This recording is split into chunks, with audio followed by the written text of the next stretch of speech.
Bantay sarado ngayon ng mga residente ang isang compound sa Tondo, Maynila kasunod ng tensyon kahapon sa nakaambang demolisyon. Update tayo sa sitwasyon sa Tondo, Maynila sa unang balita live ni EJ Gomez. EJ!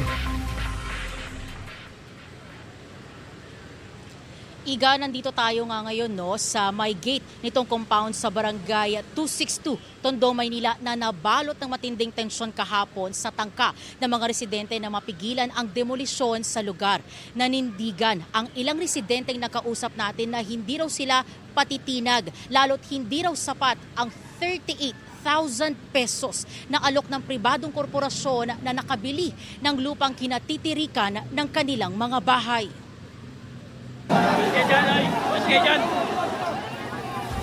Matapos ang tensyon kahapon sa pagitan ng mga otoridad at residente ng Barangay 262 sa Tondo, Maynila na napuno ng bombahan ng tubig, batuhan ng mga silya, water container, pati na gas, bantay sarado ngayong umaga ang seguridad sa lugar. Maya't maya ang pagkandado ng mga residente sa gate ng compound. May ilan nga na umaakyat at dumadaan na lang sa taas ng gate para mapanatiling nakasara ito.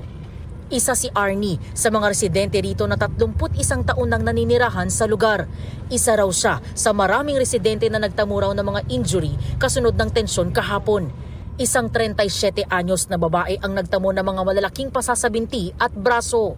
Yung sa akin naman po ito, dahil sa kakasalag sa shield ng mga pulis, yung mga kasama ko may mga pasasabinti dahil sa pagbuga ng tubig. Marami pa po ma'am, mga pumutok yung ulo, kakailag din sa shield, mga minor de edad. Matapos ang 4 na taong pagdinig sa kaso, na-issue ang Notice of Demolition sa compound noong October 2024. Pebrero ngayong taon nang ibigay ng korte ang final notice. Ayon sa sheriff ng korte, ilang beses nang pinagbigyan ang mga residente na i-extend ang demolition. 38,000 pesos ang alok ng pribadong korporasyon na nakabili sa lupang kinatitirikan ng kanilang mga bahay. Katiting at di raw sapat yan, sabi ng mga apektadong residente. Mahirap ma'am. Unang-una, ang hirap-hirap mangupahan. Paglabas mo dyan, mababa ang bahay, 10,000. Pera pa ang ilaw at tubig. Paano kami sa susunod na buwan? Saan kami kukuha ng kakainin namin? Pwede ba yun hindi na kami kakain? Puro pambayad na lang ng bahay. May mga anak din kaming mga nag-aaral pa. Kagaya ko, single mother ako. Saan ko kukunin yun? Panggastos ko sa 3 anak ko. Kung ibabayad ko pa sa bahay. Sinusubukan pa ng GMA Integrated News na kunan ng pahayag ang kumpanyang nakabili ng lugar.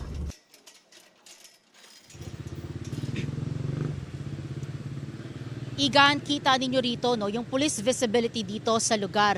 Tabi lang nitong gate ng compound, itong police outpost ng Mayhalige. Sa mga oras na to, 2 yung nakadeploy na police. Kanina 4 yan sila.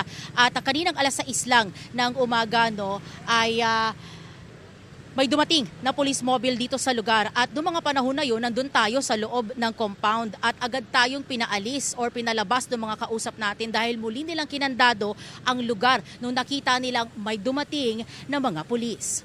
At yan ang unang balita mula rito sa Tondo, Maynila.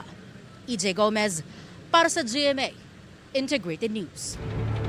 Igan, mauna ka sa mga balita, mag-subscribe na sa GMA Integrated News sa YouTube para sa iba't ibang ulat sa ating bansa.